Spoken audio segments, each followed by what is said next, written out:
Maïga, ministre de l'Administration territoriale et de la décentralisation, porte-parole du gouvernement. Monsieur le ministre, bonsoir. Bonsoir. Alors avec vous, un communiqué du gouvernement. Merci infiniment. Au nom de nos plus hautes autorités, j'ai l'insigne honneur de donner lecture du communiqué numéro 035 du gouvernement de la transition, communiqué dont la teneur suit. Le gouvernement de la transition a appris avec une profonde indignation des propos tenus par le président de la République française, Emmanuel Macron, lors de sa tournée en Guinée-Bissau le 28 juillet 2022. En effet, au cours de sa conférence de presse, le chef de l'État français a réitéré des accusations erronées en affirmant que les autorités maliennes entretiennent des relations avec un groupe paramilitaire sans jamais apporter de preuves, malgré les démentis des autorités de la transition. Pire, dans ses propos, il a évoqué l'exercice de la violence par les autorités maliennes, ciblant une ethnie spécifique de notre nation. Le gouvernement de la transition condamne avec la dernière rigueur ces propos haineux, diffamatoires du président français et prend à témoin l'opinion nationale et internationale sur ces accusations graves qui sont de nature à susciter la haine ethnique et à porter atteinte au vivre ensemble, à la cohésion ainsi qu'à l'harmonie entre les Maliens.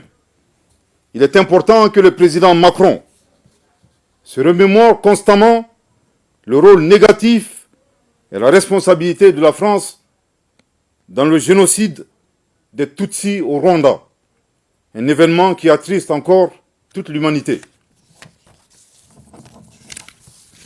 À ce sujet, et de manière prémonitoire, après avoir décelé le dessein des autorités françaises d'entretenir la haine ethnique au Mali, le gouvernement de la transition a demandé d'une part à l'ambassadeur de France de quitter le territoire malien et d'autre part a suspendu les médias France 24 et Radio France Internationale se comportant comme la radio des 1000 collines en République du Mali.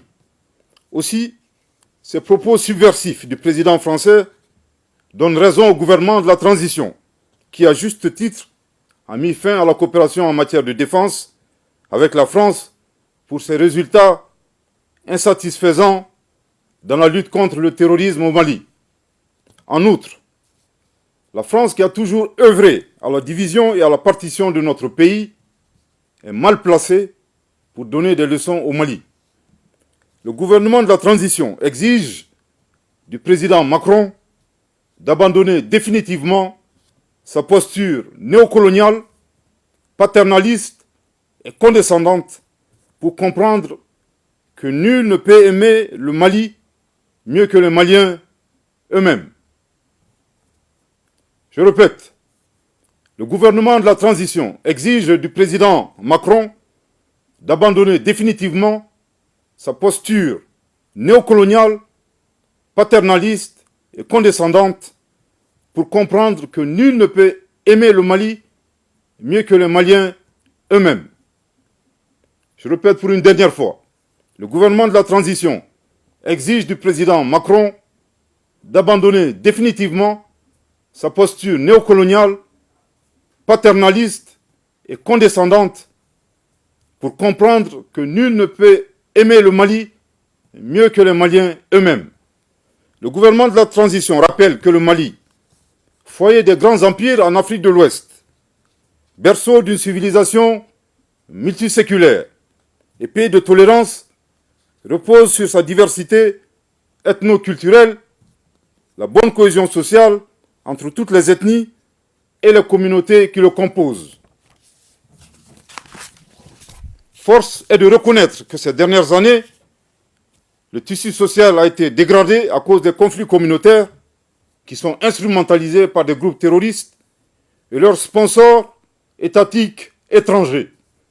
Le gouvernement de la transition rappelle que le renforcement de la cohésion sociale demeure l'un de ses objectifs prioritaires non négociables et ne ménagera aucun effort pour réussir cette mission.